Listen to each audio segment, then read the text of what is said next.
Bonjour, bonsoir, bienvenue sur la chaîne du Sorcerer. Et aujourd'hui,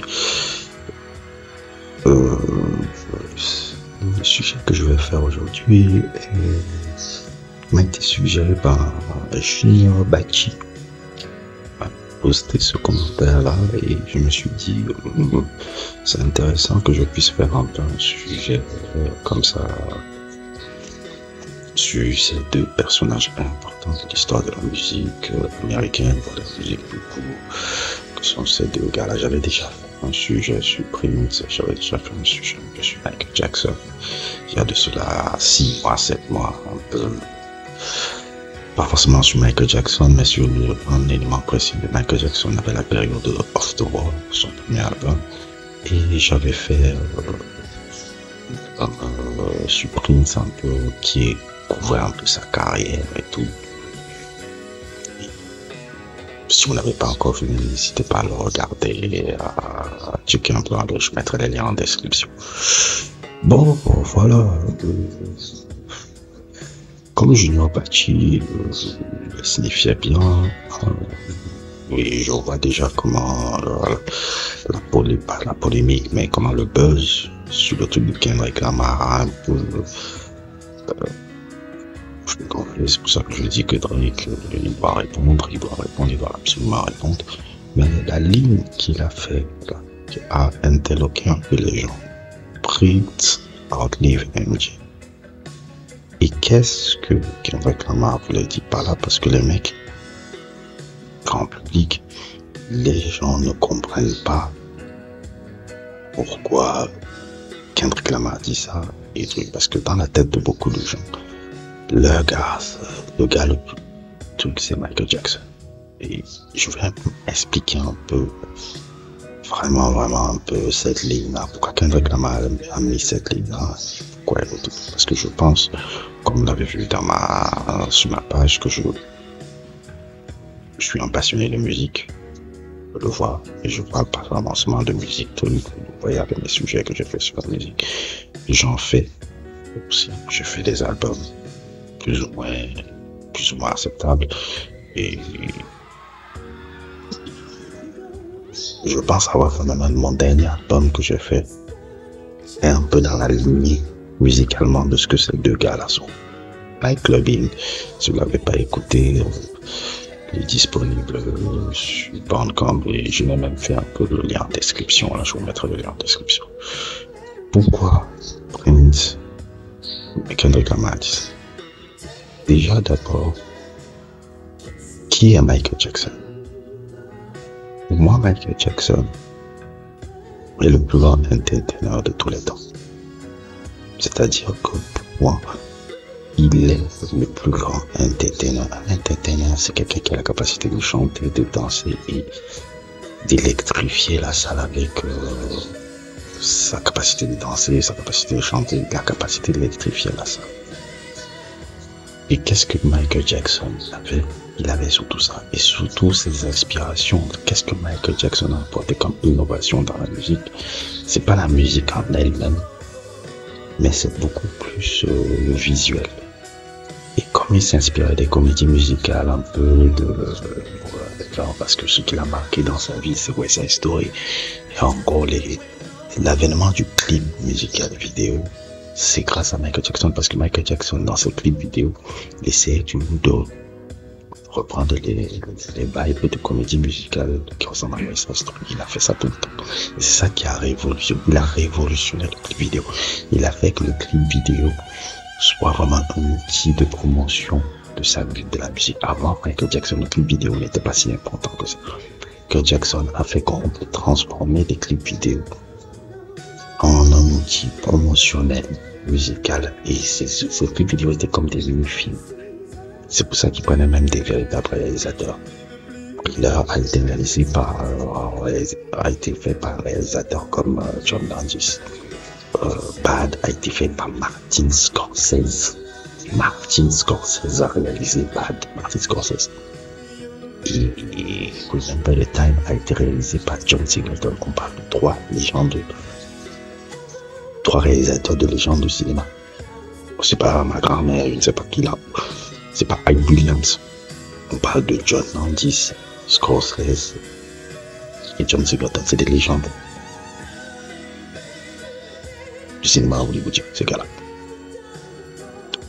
Michael Jackson, sur ce plan-là, a révolutionné la musique sur le plan de l'entertainment et ça a posé même les bases de tout ce que les gars font en termes d'entertainment.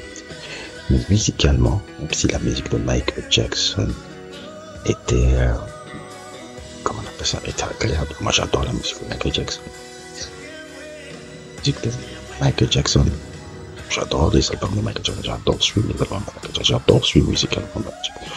Mais musicalement, Michael Jackson, quand j'écoute Michael Jackson, quand j'ai commencé à étudier la musique du gars, l'album que je trouve le plus innovant musicalement parlant, ça reste toujours Off the Wall. Là n'est qu'une continuité d'Off the Wall. Parce que Off the Wall avait, je crois, plus de 40 ou 50 morceaux. Après, ils ont divisé l'album en deux. Off the Wall et Thriller ont été enregistrés en même temps. Et ce n'est qu'une continuité de Thriller. Off the Wall, pour moi, est le plus grand album de disco de tous les temps. C'est-à-dire que Off the Wall, pour moi, si on doit faire quel est l'album de disco ultime, quel est l'album qui a donné les lettres de noblesse du disco, c'est Off the Wall. Musicalement, c'est un chef-d'œuvre. C'est pour moi le plus grand chef-d'œuvre. C'est pas, j'en parle Thriller n'est qu'une continuité d'Off the Wall. Thriller, c'est Off the Wall 2. C'est le chef-d'œuvre absolu de Michael Jackson musicalement. J'aime Bad, j'aime Dangerous, j'aime tout ce que vous racontez là. Mais Off the Wall est le chef-d'œuvre musical de Michael Jackson. Et Michael Jackson n'était pas forcément un musicien, c'est quelqu'un qui avait des idées de composition très importantes. Parce qu'un producteur aussi, ça peut être quelqu'un qui ne touche pas. Il a des idées de production aussi qui sont très intéressantes. Je vous ai fait un sujet sur Off the Wall, allez le regarder. J'ai fait un très beau sujet sur Off the Wall, allez le regarder. Je pense que ça va vous plaire. Mais Prince, l'homme que vous voyez à gauche là, je vous le dis tout de suite, je raisonne beaucoup plus musicalement avec Prince qu'avec Michael Jackson parce que si vous l'avez remarqué, je suis quelqu'un qui aime beaucoup les gens qui... Prince est un innovateur de malade. Vous avez entendu parler de ce truc qu'on appelle le Minneapolis Sound. C'est lui qui a créé ce genre musical. Le Minneapolis Sound, là, c'est quoi? Le Minneapolis Sound, c'est comment il a incorporé la musique New Wave anglaise. La musique New Wave anglaise, c'est un peu ce que vous voyez un peu avec des groupes un peu comme Steel Council, comment on appelle, Blue Nile, je sais pas comment on appelle encore ces groupes-là, Everything But The Girl, Cocteau Twins, voilà, Cocteau Twins qui est un des plus beaux groupes qu'on coupe de New Wave. C'est-à-dire la New Wave, c'est un peu les Anglais qui essayaient de faire la soul mais avec délire. Et ils utilisaient beaucoup plus le synthé pour les mélodies des synthétiques. Les sons étaient beaucoup plus synthétiques. Ils ont essayé de faire la musique soul mais avec des blancs. Je vous dis des Anglais blancs. Prince a incorporé ça.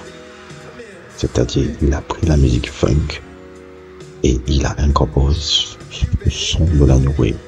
Là, dans la musique funk, c'est ce qui a donné le Minneapolis Sound. C'est-à-dire qu'au lieu que dans la rythmique est faite par la basse, parce que la musique funk, ce qui fait la rythmique, c'est la basse. Il a utilisé beaucoup plus les synthés. Les synthés remplacent la trompette. Ils appellent encore ça les horns. Et ça remplace la basse. C'est pour ça que par exemple, quand vous écoutez un truc comme Windows Square, pam pam pam pam, au lieu que ça soit la basse qui fait la rythmique, c'est le synthé qui fait la rythmique. Et ça a donné un autre type de son. Drums ne sont plus, il n'y a plus besoin de quelqu'un pour jouer les drums. Ils travaillent ça sur les, comme ils appelaient ça, les lignes drums là, c'est que le type de drum programming un peu que Phil Collins utilisait dans, comment on appelle ça, dans son premier album là, comment on appelle le premier album, Face Value. Prince a apporté ce type de son là. Et quand tu vois même, musicalement, il a innové.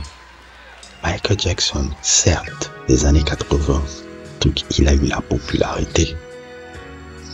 Le truc, toute la popularité du monde. Prince a eu énormément de succès dans les années 80. Parfois, comme si Prince ne vendait pas. Prince vendait. Prince a musicalement dominé les années 80. C'est-à-dire que la musique de Prince, quand tu écoutes l'album de Madonna, quand tu écoutes l'album de Janet Jackson, le son de Janet Jackson, c'est le son de Prince. Control, Rhythm Nation, ces albums-là, c'est le son de Prince. Pourquoi? Parce que c'était fait par les producteurs Jimmy Jam et Terry Lewis. Jimmy Jam et Terry Lewis, c'est qui? C'était les anciens musiciens de Prince qui étaient dans le groupe The Time. Ils ont été formés à l'école de Prince. Bon, ce qui fait qu'ils ont continué ce son-là. Avec Janet Jackson. Et Janet Jackson, le son de Jimmy Jam et Terry Lewis, a produit la New Jack Swing. La New Jack Swing est une continuité du Minneapolis Sound. New Jack Swing, c'est la continuité du Minneapolis Sound. Tout ce qu'on a vu avec les groupes, la New Jack Swing que Janet Jackson a arrivé à faire aussi, parce que c'est un peu ça. Et la New Jack Swing que vous avez vu avec les Bobby Brown, New Edition, et que Michael Jackson a fait après avec Dangerous, parce qu'il a travaillé avec, comment il s'appelle, le gars de Guy là, Teddy Riley. Il a commencé à imiter le son de Prince. Indirectement sans le savoir. Bien le savoir. Parce que c'est Prince qui a créé ce mode. La New Jack Swing vient du Minneapolis Sound. Prince est un... Les musiciens étudient Prince. Les musiciens n'étudient pas Michael. Quand tu es musicien, j'estime être quelqu'un qui fait de la musique aussi. J'étudie beaucoup plus Prince, les albums de Prince que de Michael Jackson. Prince a une discographie, sa discographie est trop grande, il a plus de 50 albums et tout. Elle est parfois un peu, comment on appelle ça, surtout dans les années 90, là, elle est un peu inégale dans les années 90 parce qu'il sortait un peu tout et n'importe quoi. Et quand tu regardes les années 80, sa période Prince, Dirty Mind, 1999, Purple Rain, et comment il s'appelle encore ce que je considère comme son meilleur album là, Signe Time. Tu vois les innovations, même parade, tu vois les innovations sonores et autres. Il y a cet album là, c'est quoi? C'est Around the Bridge, je sais pas comment ça s'appelait là. C'était l'album qui était après Purple Rain là. Super album là, où il essayait de reprendre le délire, la psychédélique rock des Beatles. Prince est un innovateur. Prince a cassé énormément de codes, et même, pas forcément visuellement, même dans ce qu'il a apporté aussi, dans autre chose que la musique. Prince, je pense que c'est lui qui a apporté les falsettos dans la musique. Oui, il y a des gens qui faisaient des falsettos dans les albums d'Al Green ou des albums de Marvin Gaye, tu pouvais voir souvent des chanteurs faire des falsettos, mais des falsettos à cette dimension où tu as l'impression que c'est pas une femme qui chante. C'est Prince qui apporte ça. Si on fait des falsettos dans la musique là en général, la chantant en falsetto, c'est Prince. J'ai étudié, moi, faire des falsettos en écoutant Prince. Prince a apporté une sorte de sex appeal. Différent un peu du sex appeal qu'on pouvait voir un peu dans les artistes masculins. Parfois on a l'impression qu'il est un peu femme, parfois qu'on a l'impression qu'il est un homme. Prince m'a beaucoup appris sur ce que c'est le sex appeal. Michael n'a pas le sex appeal de Prince. Prince a beaucoup plus de sex appeal. Je vous l'avoue, je suis aussi un peu professeur de danse dans ma vie. Les trucs qui font que souvent les femmes viennent me voir quand je suis en train de danser, c'est les codes de Prince. Prince m'a appris le sex appeal, c'est quand tu as cette faculté, voyez un peu les gravité sous un mais c'est quand tu as cette faculté de dégager en même temps de la masculinité, en même temps de la féminité, tout en voulant vous êtes demandé, parce que souvent les gens me disent Prince est gay. Je dis vous êtes des tocards, vous n'avez rien compris. Prince n'est pas gay. Prince, il savait jouer pas forcément, on dirait c'est pas le mystère, mais il savait jouer sur le paradoxe. C'est un personnage, c'était un gars qui était paradoxe, et c'était un personnage qui avait créé un mystère sur lui. On sort encore jusqu'à aujourd'hui des histoires sur lui. On voit encore le personnage maintenant. C'est quelqu'un qui a beaucoup joué sur le mystère sur lui. C'était un innovateur. Et dans la musique, il y a souvent deux catégories de gens. Il y a ceux qui sont populaires et il y a ceux qui sont innovateurs. Je ne veux pas dire que Michael Jackson n'était pas un innovateur, il était un innovateur sur le domaine visuel. Par exemple, je vais prendre un exemple, il y a une très grande différence entre un groupe comme Coldplay et un groupe comme Sigur Rós. Sigur Rós est beaucoup plus innovant musicalement que Coldplay. Il y a une très grande différence aussi entre... J'adore Phil Collins, hein. Non pas que je veux dénigrer Phil Collins, hein. Mais Peter Gabriel est largement plus innovant que Phil Collins. Quand tu écoutes même Genesis, la période de Genesis la plus créative, c'était quand il y avait Peter Gabriel. La période la plus commerciale de Genesis, c'est quand Phil Collins était devenu le chanteur, que Peter Gabriel n'était plus. Il y a une très grande différence aussi entre deux gars qui étaient même dans le même groupe là, Roxy Music. Il y a une très grande différence entre Bryan Ferry et Brian Eno. Bryan Ferry était beaucoup plus populaire. Brian Eno était beaucoup plus, comment on appelle ça, c'est innovant. L'ambiance musique, c'est Brian Eno. Par exemple, j'adore Bryan Ferry, mais je résonne beaucoup plus avec Brian Eno. Et je peux faire la liste comme ça tout le temps de ce jeu-là. Ce que je veux dire par là. Maintenant, pour revenir à Kendrick Lamar, ce que Kendrick Lamar voulait dire par là, c'est que Prince, quand il dit Prince outlive Michael, Prince a plus d'impact musicalement que Michael. Et c'est vrai, Prince, sa musique est étudiée beaucoup plus que celle que Michael. Kendrick, sa musique sera beaucoup plus étudiée que Drake. De loin. C'est-à-dire, ne comparez pas la discographie de Drake, la discographie de Kendrick. Les albums de Drake ne vieillissent pas. Les albums de Kendrick vont faire partie du patrimoine culturel américain. Je ne dis pas que Michael Jackson n'a pas eu d'albums qui font le truc, c'est un peu différent dans la comparaison. Mais Drake n'aura pas d'album qui fait partie du patrimoine culturel américain, ni du patrimoine culturel canadien. Le gars canadien qui aura des albums qui font partie du patrimoine culturel canadien, c'est The Weeknd, pas lui. The Weeknd, ses albums seront dans le patrimoine culturel américain et canadien. Drake, non. Drake n'innove pas. Drake est dans l'air du temps.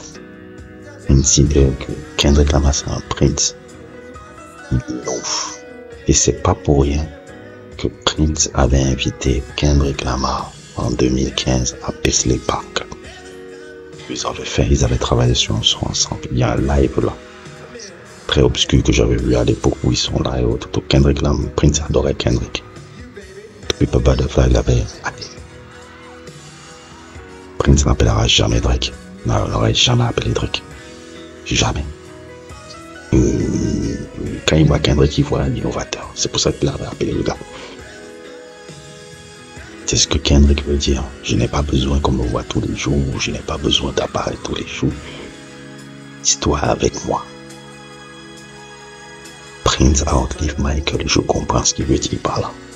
Petite parenthèse aussi par rapport à ça, je l'ai vu quand je suis en train de faire le montage. Quand vous regardez aussi Kendrick Lamar, quand il parle de cette phrase-là justement, il est Gémeaux. Et Prince était Gémeaux. Les Gémeaux sont souvent vus comme les gens les plus créatifs dans le monde. Kanye West est Gémeaux, Prince est Gémeaux. Et celui qui a donné envie à Kendrick Lamar de faire la musique, celui qui a fait qu'il soit rappeur actuellement. Comme vous le voyez, son artiste préféré était aussi fan de Prince. Je dirais même l'artiste préféré du gars que vous voyez sur cette photo-là, dont je n'ai même plus besoin de présenter, était fan de Prince. Et avait un goût musical, des goûts musicaux super éclectiques. Je pense souvent que les gens ne connaissent même pas vraiment qui était ce gars-là. Je veux pas les trucs. Ça fait juste 5 ans que je me suis intéressé à fond à qui est ce gars que vous voyez sur la photo là. Et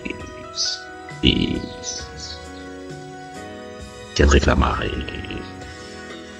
partage le même amour. Et comme ils sont gémeaux aussi, pas que t'es gémeaux, Prince est gémeaux, Kendrick est gémeaux, partage la créativité. Et même encore une autre parenthèse, si vous voyez le son que je mets en fond là, Do Me Baby là, qui s'appelle Do Me Baby, qui vient de l'album Controversy. C'est un album même que Tupac a samplé dans To Live and Die in LA. Et la chanson To Live and Die in LA qui sortait de son dernier album de son vivant là, Seven Theory, Seven Don Cumulative, 7 Day Theory.